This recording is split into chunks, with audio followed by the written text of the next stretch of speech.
আমরা সামনে দেখতে পাচ্ছি দেবী ফলসের প্রবেশদ্বার।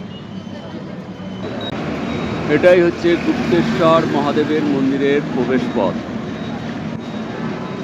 এখানে একটা বেশ লম্বা গুহা আছে।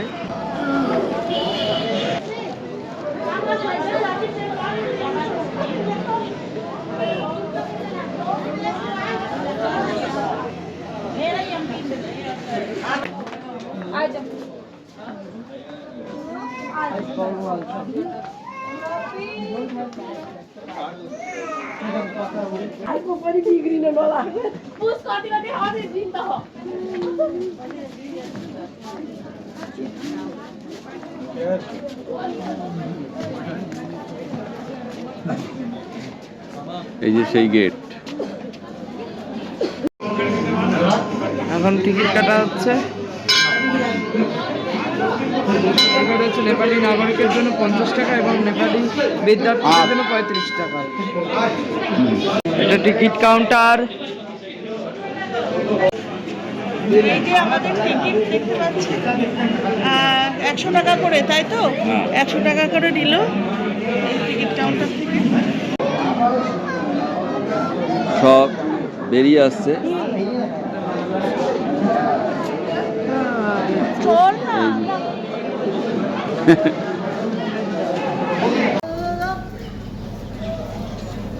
এই যে এই পথ দিয়ে আসতে হবে, এই পথ দিয়ে আসছে ওরা সব। পিউ আর প্রিয়জিৎ এই পথ দিয়ে এলো। আমরা চলেছি গুপ্তেশ্বর মহাদেবের মন্দির। দেখুন কেমন এই ঘোড়া একটা সিঁড়ি রয়েছে, এই সিঁড়ি দিয়ে আস্তে আস্তে আমাদের নেমে যেতে হবে। এই যে ফটো তুলতে ব্যস্ত, ওই যে এখান থেকে আমরা এইভাবে নেমে যাচ্ছি। এই যে সিঁড়ি দিয়ে নেমে যেতে হবে, গুহাতে যাচ্ছি প্রায় কেভে। No photography, no video recording. পরে আপনাদের দেখাতে পারবো না হয়তো, যতটা পর্যন্ত যাওয়া যাচ্ছে ততটা আমরা আপনাদের সাথে ডিসকাস করবো এই বিষয়ে। চলুন।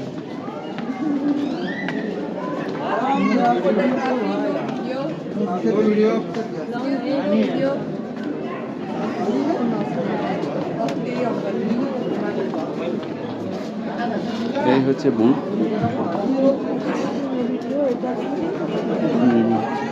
ফটো তথা ভিডিও নট অ্যালাউড।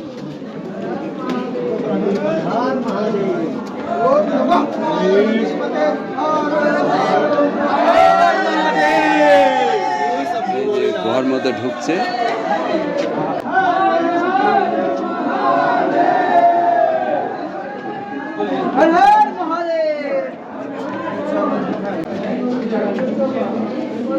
অন্ধকার রাস্তা।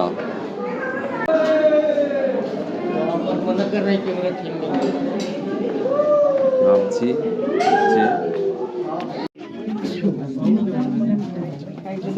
দেখলে লেখা যাচ্ছে জয় মা।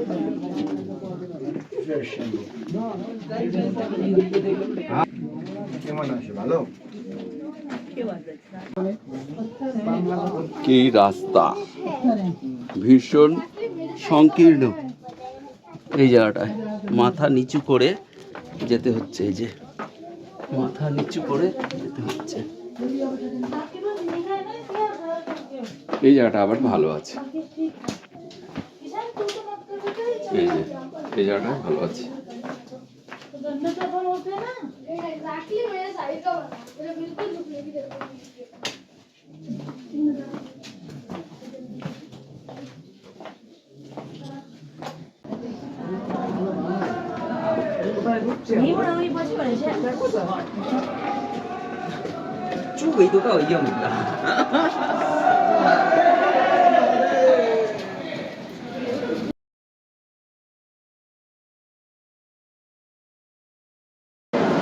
এইখান থেকে একটা ফলস দেখা যায়।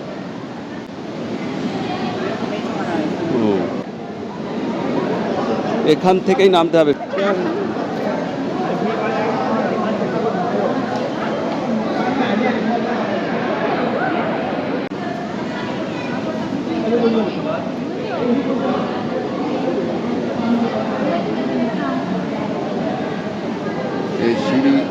সিঁড়ি বেয়ে নামতে হবে, লোহার সিঁড়ি বেয়ে নামছি, দেখা যাচ্ছে না প্রায়।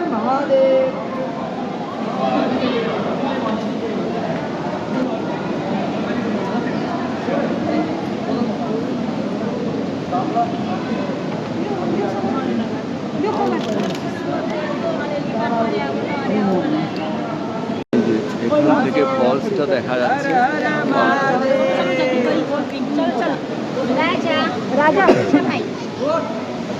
ফলসটা এখান থেকে দেখা যাচ্ছে। এই হচ্ছে গুহা। রাজা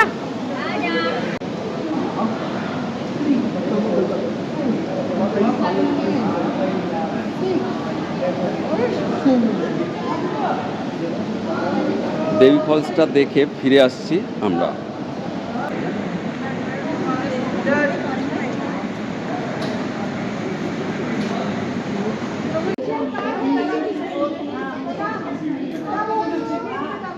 আমরা বেরিয়ে যাচ্ছি, এই হচ্ছে বাহির পথ।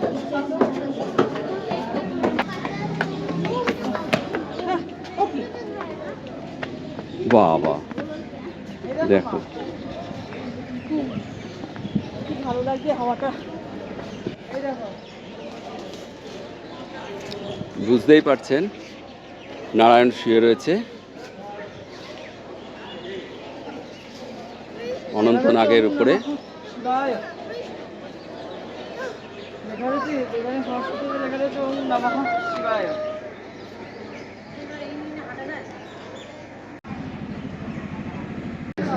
দেবীজ ফলস ঠিক তার উল্টো দিকে।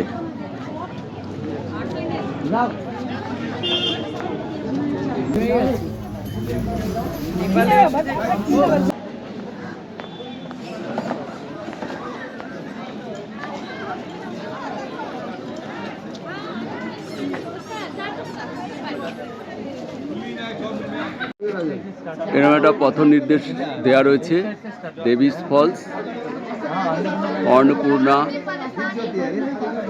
Mountain range. ফলসে যাওয়ার রাস্তা দেবে ম্যাপ করে দেওয়া রয়েছে।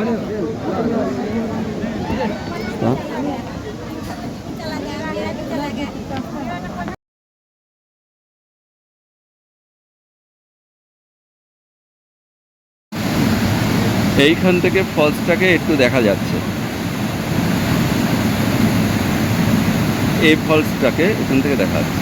যে ফলসটা এখান থেকে একটুখানি দেখা যায়, খুব ভালো দেখা যায় না, খুব সামান্য অল্প দেখা যায়।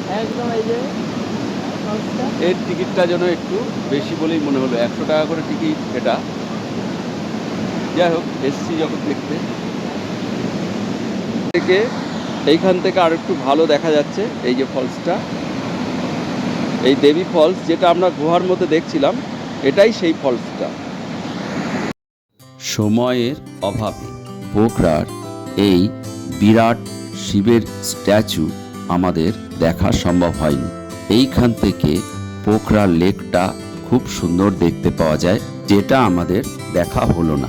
আপনারা পারলে এই জায়গাটা অবশ্যই দেখে আসবেন।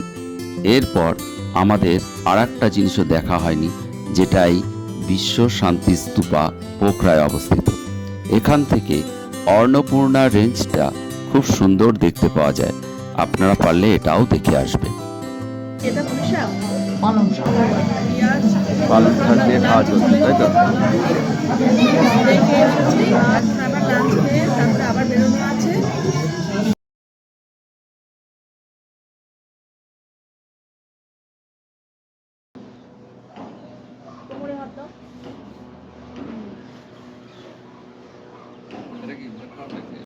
এই যে আমরা লেকে নামছি বোট সাফারি করব বলে।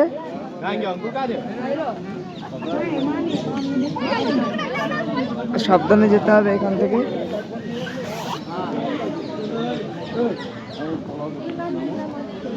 খুব সাবধান। এই হলো বোট আমাদের। এই যে আমরা ফেওয়া লেকে উঠেছি, ফেওয়া লেকে মানে বোটে উঠেছি। এইভাবে প্যাটেল করছেন আমাদের মাঝি। আর এই যে বসে রয়েছে, দেখুন কি সুন্দর প্রাকৃতিক দৃশ্য, অপূর্ব দৃশ্য এখান থেকে দেখা যাচ্ছে। আমরা চলে এসেছি ফেওয়া লেকের উপরে। আমরা এখন বোটিং করছি। বিকেল হয়ে গেছে, 4:30 বেজে গেছে। সারাদিনে আমরা গোটার অন্যান্য যে সমস্ত জায়গাগুলো ভিজিট করলাম, বিশেষ করে গুহাগুলো, এগুলো করতে করতে আমাদের দুপুর হয়ে গিয়েছিল, বিকেলই হয়ে গেছে। যাই হোক, এখন আমরা চলে এসেছি ফেওয়া লেক। এই ফেওয়া লেক হলো এখানকার প্রসিদ্ধ একটি লেক বা বিখ্যাত লেক, যাই বলুন।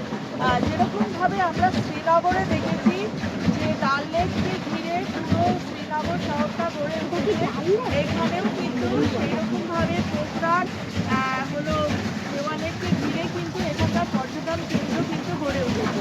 তো আমাদের দলের সদস্য আমরা যারা যারা ছিলাম, এখানে আমরা কিছুজন আছি, আরও বাকিরা অন্যান্য বোটে নিশ্চয়ই তারা আছেন। কিছুজন আমরা এখানে সবাই মিলে এই লেকের সৌন্দর্যটাকে এই বিকেলবেলাতে উপভোগ করছি।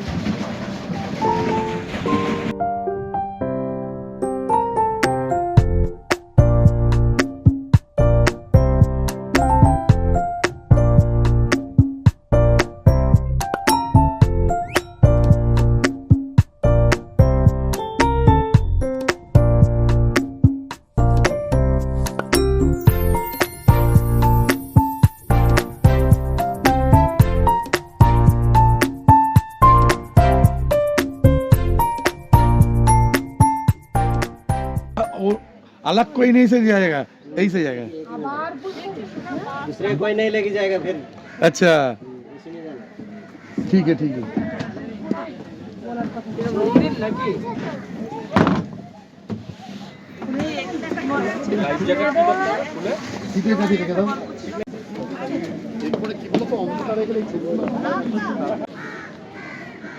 ফেওয়া লেকে যে বোটে করে আমরা এলাম, সেই বোটে করে এই লেকের মানে চারিদিকে লেক, মাঝখানে একটা এরকম ছোট্ট একটা দ্বীপ মতো, এখানে আমাদেরকে নামিয়ে দিল।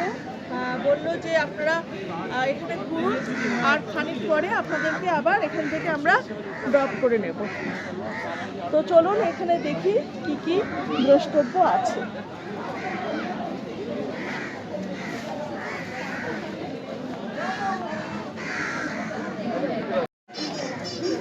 এখানে একটা এই মন্দির আছে।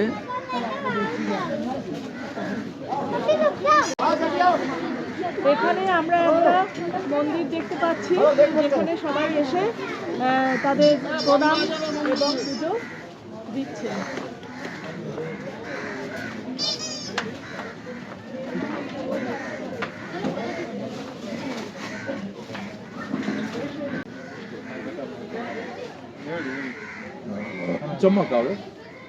अंदर फोटो कितना मना है। हाँ ठीक है।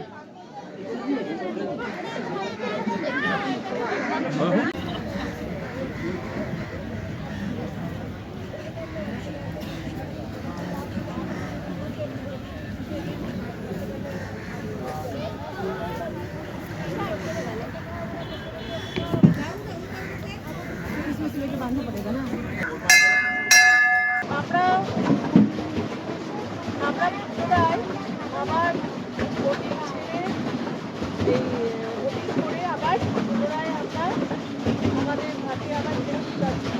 ওখানে আমরা দেখলাম, সবাই মিলে ঘুরলাম ফিরলাম, দেখলাম সন্ধ্যেবেলার যে চারিদিকে পাহাড়ে আলো জ্বলে উঠেছে, সেরকম হয়ে থাকে সন্ধ্যেবেলার সৌন্দর্য আমাদের ভালো লাগছে। আমরা বোটে করে আবার যেখান থেকে রওনা দিয়েছিলাম সেখানেই ফিরে আসছি। সূর্য অস্ত চলে গেছে, তাই জন্য বেশ অন্ধকার হয়ে গেছে। কিছু বলবে? হ্যাঁ, এই যে বোটিং কমপ্লিট করলাম, এই যে বোটের চার্জগুলো আপনাদের মনে তখন দেখানো হয়নি।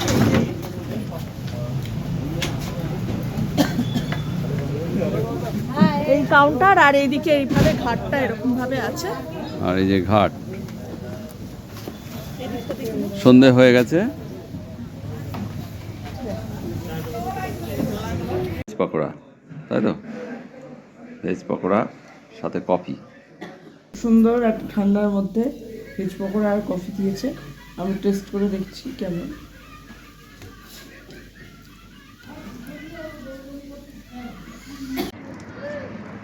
পোখরার লেকের ধার দিয়ে এরকম সব দোকান আছে, তবে দোকানগুলোতে দাম ভালোই, যথেষ্ট দাম। একটা টুপি বলল 350 NPR, তার মানে ভারতীয় টাকাকে 1.6 দিয়ে ভাগ করে দেখুন কীরকম হয়।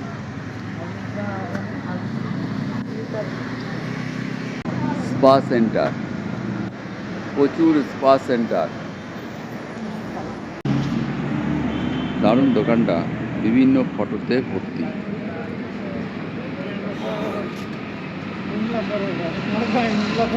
এই দোকানটা দেখতে বেশ ভালো লাগছে, তাই একটা ভিডিও নিলাম। এই জায়গাটা বেশ লেকের ধারেরই একটা জায়গা, এখানে বাইক রেন্টেও পাওয়া যায়। এই যে সামনে যেহেতু ক্রিসমাস, সেই জন্য একটু সেজেও রয়েছে কিছু কিছু জায়গা। এইদিকে দেখুন উপরে এইদিকে সব হোটেলগুলো খাওয়া দাওয়া করছে। হ্যাঁ, হোটেল।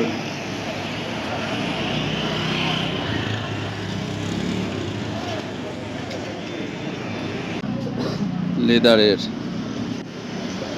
ব্যাগ, বাপরে।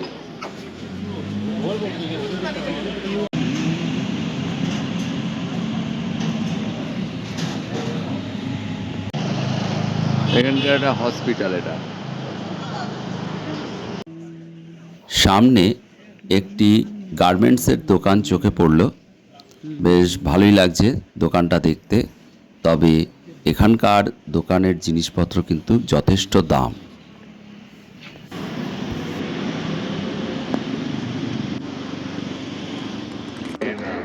আমি অভিজিৎ, আমি প্রিয়জিৎ, আমরা ঘুরে বেড়াচ্ছি। আর সেই সমস্ত ভিডিও করে এই চ্যানেলে দিচ্ছি। যদি ভালো লাগে তাহলে লাইক, শেয়ার এবং সাবস্ক্রাইব করতে কখনো ভুলবেন না। নমস্কার। ভুলবেন না, কিন্তু অবশ্যই ভুলবেন না, মনে থাকবে।